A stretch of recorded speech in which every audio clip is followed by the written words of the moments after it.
এক এক ওয়াক্ত নামাজ ছেড়ে দেওয়ার জন্য এক এক রকম বিপদের সম্মুখীন আপনি হবেন দুনিয়ার জমিনে। এক এক ওয়াক্ত নামাজের জন্য এক এক রকম বিপদ। আপনি যদি জহরের নামাজ ছেড়ে দেন একরকম বিপদ হবে, ফজর ছেড়ে দিলে আরেক রকম হবে, এশার নামাজ ছেড়ে দিলে আরেক রকম হবে। নবীজি সাল্লাল্লাহু আলাইহি সাল্লাম বলছেন, কেউ যদি ফজরের নামাজ ছেড়ে দেয় তাহলে প্রথম নম্বরে আল্লাহ পাক তার জন্য জান্নাত হারাম করে দেয়। বুখারী এবং মুসলিম উভয় হাদিসের মধ্যেই হাদিসটা আসছে। নবীজি বলছেন, যেই মানুষ ফজরের নামাজ পড়ে না তার জন্য জান্নাত হারাম, সে জান্নাতে কখনোই প্রবেশ করবে না। এবং যে ব্যক্তি ফজরের নামাজ ছেড়ে দেয় আল্লাহ পাক তার ইনকামের মধ্য থেকে বরকত কেড়ে নেয়, তার রিজিকের মধ্য থেকে বরকত কেড়ে নেয়, তার রিজিকে কোনো বরকত থাকে না। এটা হলো প্রথম নম্বর। ফজরের নামাজ যদি কেউ ছেড়ে দেয় তাহলে ইনকামে বরকত থাকবে না, রুজি রোজগারে বরকত থাকবে না এবং সে ব্যক্তি জান্নাতে প্রবেশ করবে না। এটা হলো প্রথম নম্বরে। দ্বিতীয় নম্বর হলো জহরের নামাজ। কেউ যদি জহরের নামাজ ছেড়ে দেয়, প্রথম নম্বর বিপদ হলো তার সময়ের বরকত কমে যাবে, সে সময়ের বরকত পাবে না। দেখবেন সারাদিন কোন দিক দিয়ে তার চলে গেল, কোন দিক দিয়ে কেটে গেল সে নিজেই টের পাচ্ছে না। সে সারাদিন যে কাজগুলো করে এই কাজগুলোর মধ্যে সে বরকত পাচ্ছে না, তার কাজগুলো রয়েই যাচ্ছে কিন্তু সময় ফুরিয়ে যাচ্ছে, দিন শেষে রাত হয়ে যাচ্ছে, রাত শেষে দিন হয়ে যাচ্ছে, সে সময়ের বরকত মোটেই পাচ্ছে না।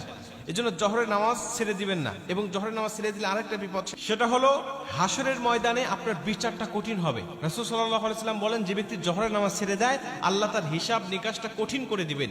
কোনো মালিক যদি তার কর্মচারীর কাছে হিসাব চায় আর এই হিসাবটা যদি কঠিন করে দেয় তাহলে ওই কর্মচারী কখনো মালিকের সামনে হিসাব দিতে পারবে না। এজন্য হিসাবটা যেন সহজ হয় বা বিনা হিসাবে যেন জান্নাত পাওয়া যায়, এই চেষ্টা সবসময় একটা মুমিনের থাকবে। এবং আসরের নামাজ কেউ যদি ছেড়ে দেয়, কোনো ব্যক্তি যদি নিয়মিত আসরের নামাজ ছেড়ে দেয় তাহলে রাসূল সাল্লাল্লাহু আলাইহি ওয়াসাল্লাম বলছেন তার সব আমলগুলোকে আল্লাহ বরবাদ করে দিবে, তার কোনো আমলই আল্লাহর দরবারে কবুল হবে না। সে যত আমল করুক না কেন সব আমলগুলো আস্তে আস্তে নষ্ট হয়ে যাবে। এজন্য আল্লাহ বলছেন, হাফিজু আলাস সালাওয়াতি ওয়াস সালাতিল উসতা, তোমরা বিশেষ করে মধ্যবর্তী সময়ের নামাজটাকে বেশি আঁকড়িয়ে ধরো, বেশি গুরুত্ব দাও, অর্থাৎ আসরের নামাজ। এই আসরের নামাজটা কেউ ছেড়ে দিলে তার অন্যান্য আমল নষ্ট হবে, অন্যান্য ওয়াক্তের নামাজও আল্লাহর দরবারে কবুল হবে না যদি কেউ আসরের নামাজ ছেড়ে দেয়। এজন্য আসরের নামাজের গুরুত্ব কিন্তু আল্লাহর কাছে সবচেয়ে বেশি। ফজরের যেমন গুরুত্ব রয়েছে আসরের গুরুত্ব কম নয়। আপনি আসরের নামাজটা আপনাকে পড়তে হবে, কোনোভাবেই ছেড়ে দেওয়া যাবে না।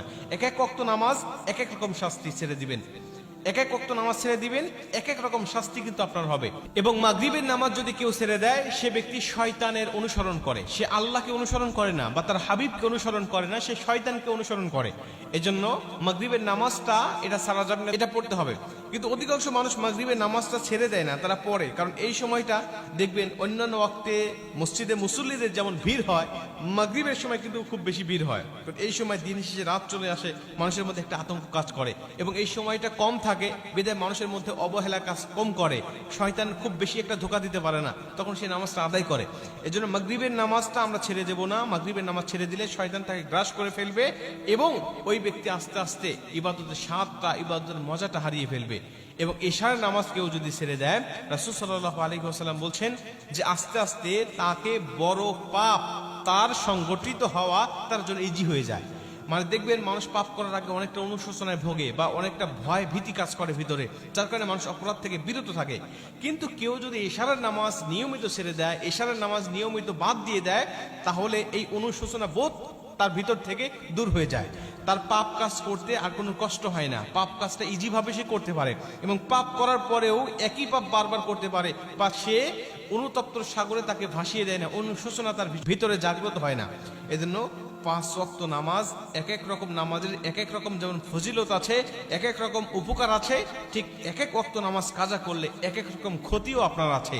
এজন্য আপনারা খুব সাবধানে থাকবেন যেন কোনো ওয়াক্ত নামাজ আপনার কাজা না হয়ে যায়। কারণ এক এক ওয়াক্ত নামাজের জন্য এক এক রকম হিসাব আল্লাহ পাক আপনার কাছে নেবেন এবং নামাজ পড়তে পারলে এক এক রকম নামাজের জন্য এক এক রকম প্রতিদান আল্লাহ পাক আপনাকে দান করবেন।